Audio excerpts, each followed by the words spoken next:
and a half, I have been screaming, literally, about the government's inept handling of the economic crisis. Except for a brief YouTube moment in August of 2007, my they-know-nothing rant against the previous regime's failing, something that even my kids did find out about. They know nothing! I was basically toiling in the cable wilderness. Now, all of a sudden, bloggers, opinion people, columnists, talking heads, and yes, pundits,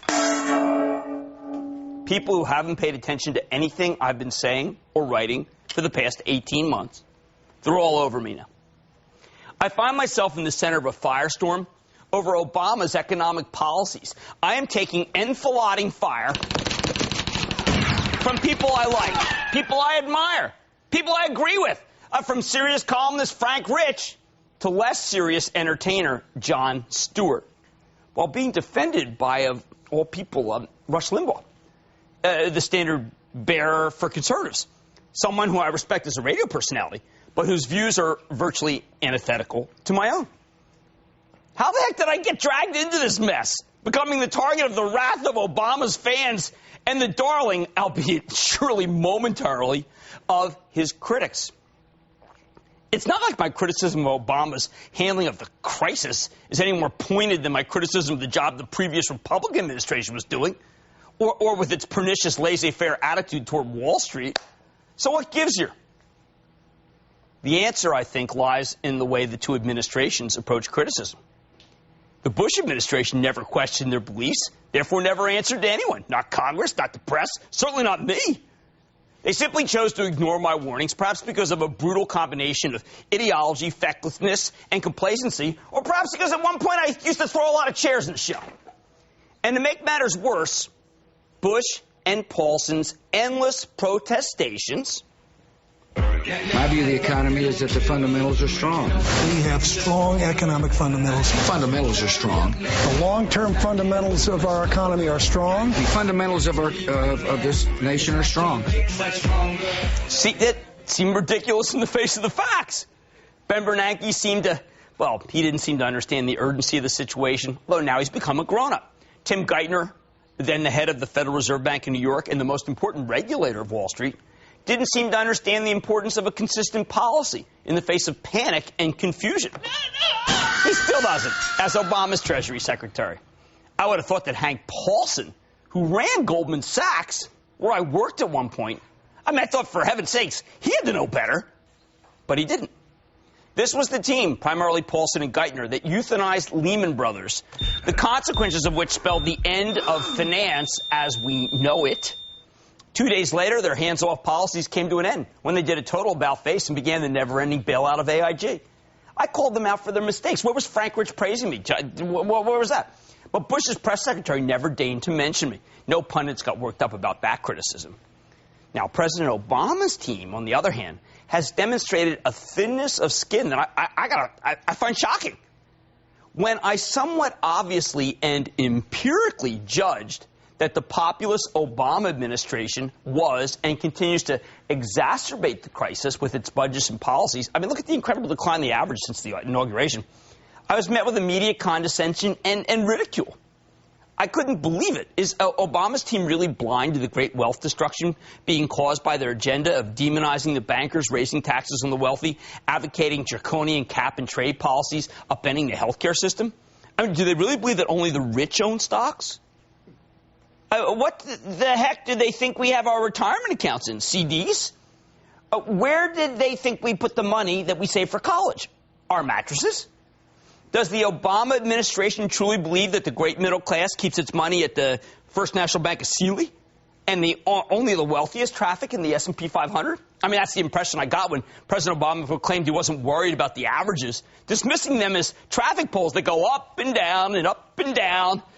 Mr. President, if only they went up occasionally and not down endlessly. I'd like your logic. I don't think that Obama knew about the velocity or the relentlessness of the decline. He didn't seem to pay attention until the day I blasted them for not paying attention. And he seemed proud that he ignored the averages, as if there's some sort of a distraction and not a precursor of the economy's next moves or consumer spending or even confidence. Willful ignorance is something we expected from the previous regime. I had higher hopes for Obama. And don't get me wrong. I don't blame Obama for the crisis. He was dealt a terrible hand by the previous croupier. But his administration's handling of the banking crisis has been simply devastating. I mean, Citigroup, Bank of America, Wells Fargo, even J.P. Morgan, all brought to their knees. Look, my mantra's been clear. I mean, obviously, the critics never watch the darn show, which is okay. I don't care. It's a little cable show, but I like it. And I just want to help preserve people's money.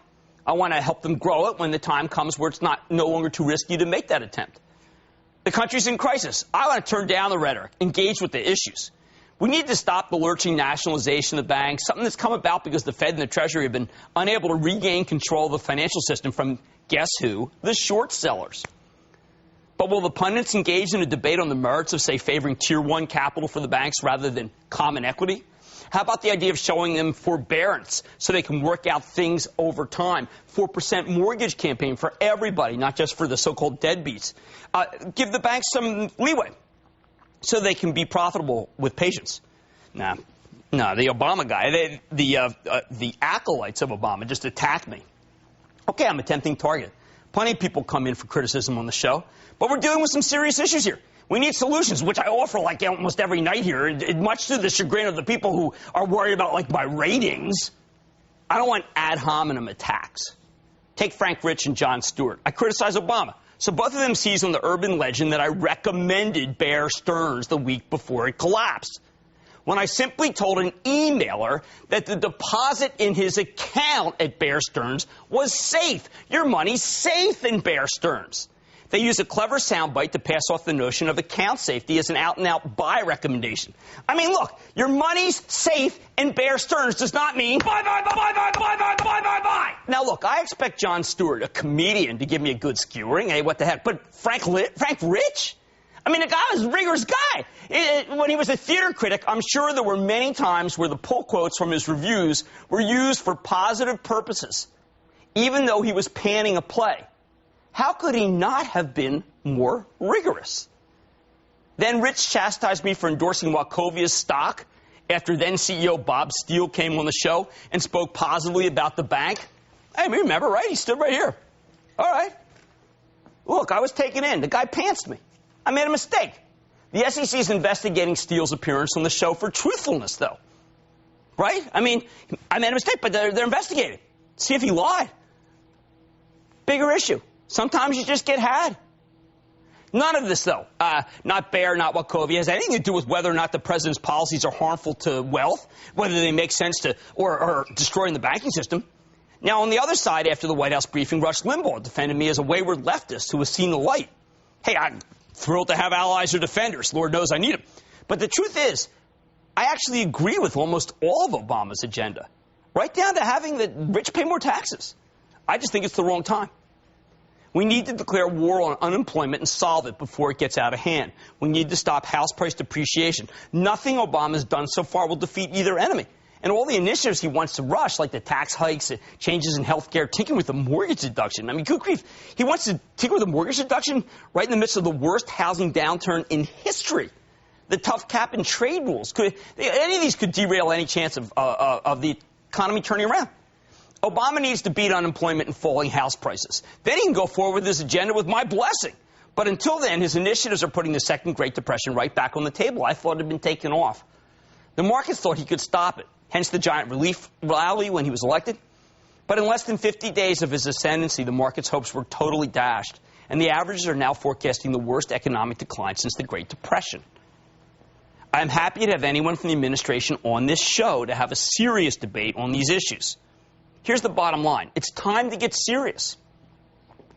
It's time to take the issue from the pundits, from the left and right, and put it where it belongs. Serious, non-ideological debate to put out the real firestorm, the collapse of the economy from Wall Street to Main Street, and the ensuing great wealth destruction for everyone. Let's